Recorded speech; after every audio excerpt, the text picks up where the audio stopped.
Good morning, students.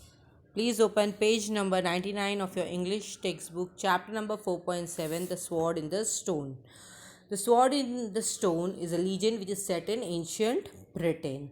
The Sword in the Stone tells us about the story of King Arthur, one of the bravest and noblest king of Britain. His journey from being an orphan to the king of Britain is being shown in this lesson. After Lord Arthur's death, the lords and the knights began to fight for becoming the king of Britain. A sword appeared in the churchyard with a message, "Whose pulleth out this sword is by right the king of England." Many knights tried to pull the sword out of the stone but failed. On New Year's Day, Sir Ector, a noble knight, and his two sons, Sir Kay and young Arthur, too had gathered to witness the great tournament. Sir Kay, who wanted to participate in the tournament, had forgotten to bring the sword from home.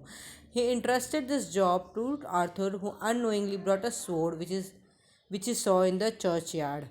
He thus proved that he was the rightful heir to the throne. Merlin appeared and explained that young Arthur was handed over to Sir Ector for safety, as both Lord Arthur and Merlin knew the great danger that lay ahead for the kingdom and King Arthur.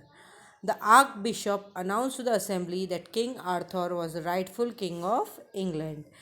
This announcement was first met with anger, but when King Arthur proved that he could draw the sword easily, it was accepted amidst cheers and jubilation. Now let us begin with a reading and explanation of this chapter. Chapter number 4.7, The Sword in the Stone.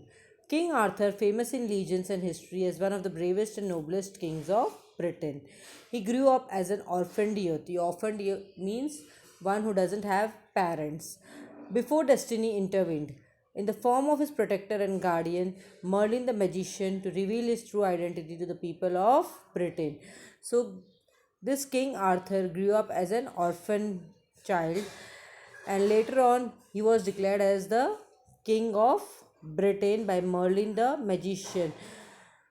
Merlin the magician had handed over this King Arthur in his childhood to Sir Ector.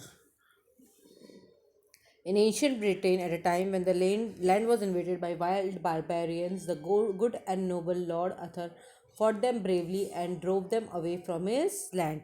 Ancient means in the olden times, very old times.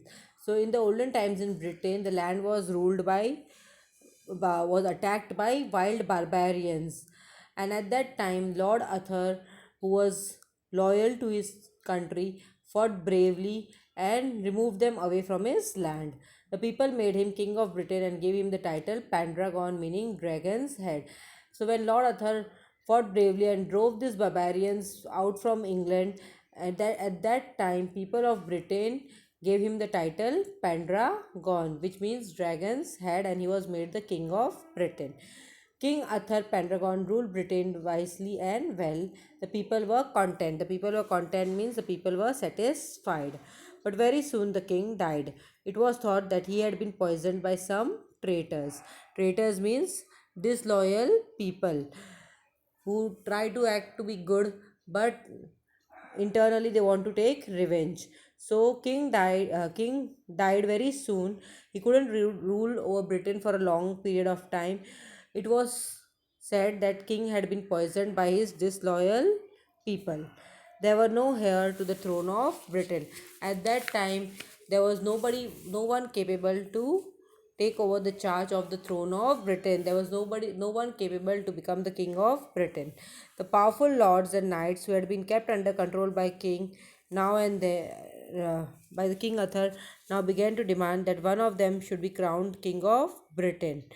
Now the powerful lords and knights who were under the control of when King Arthur died, now began to fight among themselves, as each one of them wanted to be crowned as the king of Britain. Rivalry grew amongst the lords, and the country as a whole began to suffer. Rivalry means enmity. So enmity grew among these lords, and they began to fight among themselves to become the king of Britain, and as a result the whole country, all the people in the country had to suffer. Armed robbers roamed the countryside, pillaging farms and fields. What was the effect of this rivalry? What was the effect of this enmity? Armed robbers moved in the countryside, damaging and looting farms and fields. Pillaging means looting.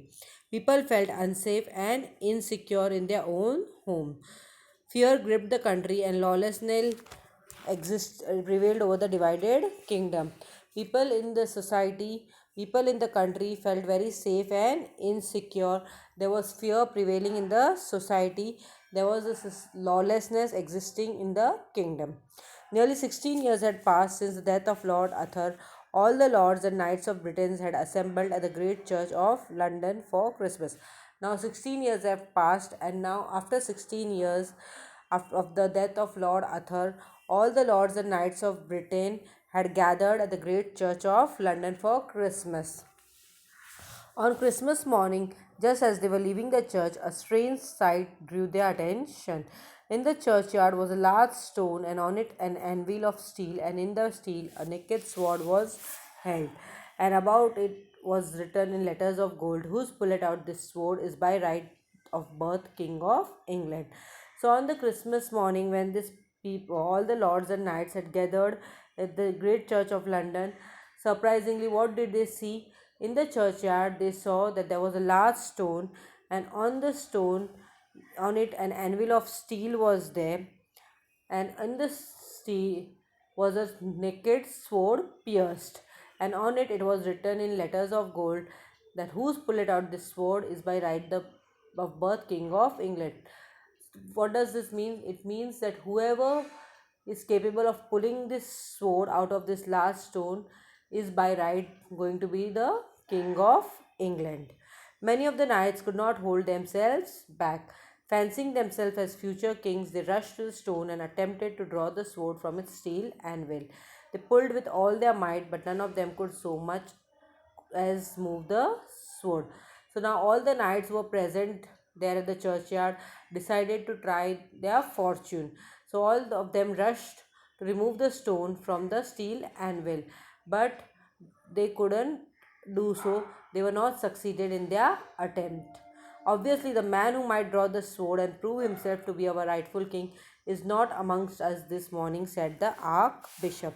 The Archbishop was viewing everything, and when he saw all this, he said, obviously, the man who is capable to become the king of Britain, who is capable of removing the removing the sword from the stone, is not present here, and so we should wait for the right man to come.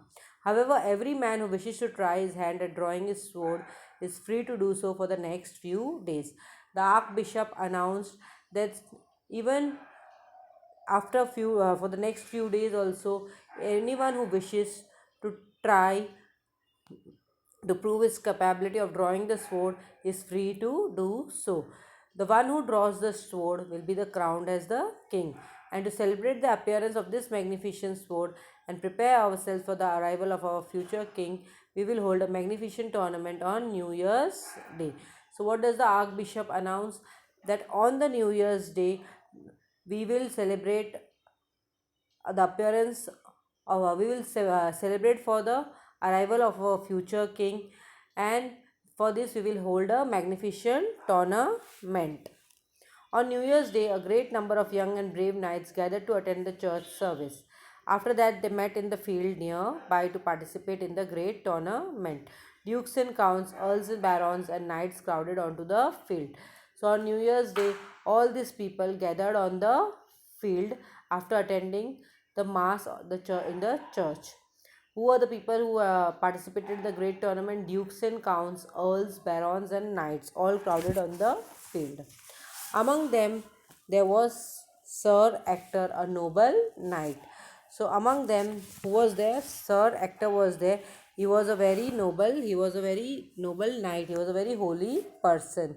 He was accompanied by his two sons, Sir Kay and young Arthur. So, Sir Ector had two sons, Sir Kay and young Arthur, and they too came with Sir Ector. Kay was his own son who had been recently knighted. Arthur, whom he had brought up as a foster son, was actually an orphan whom he had raised as his own child. The good Sir Ector loved both his sons dearly. Now here they have described about the two sons of Sir Ector. He had two sons, Sir Kay and young Arthur. Sir Kay was his own son and he had been recently knighted.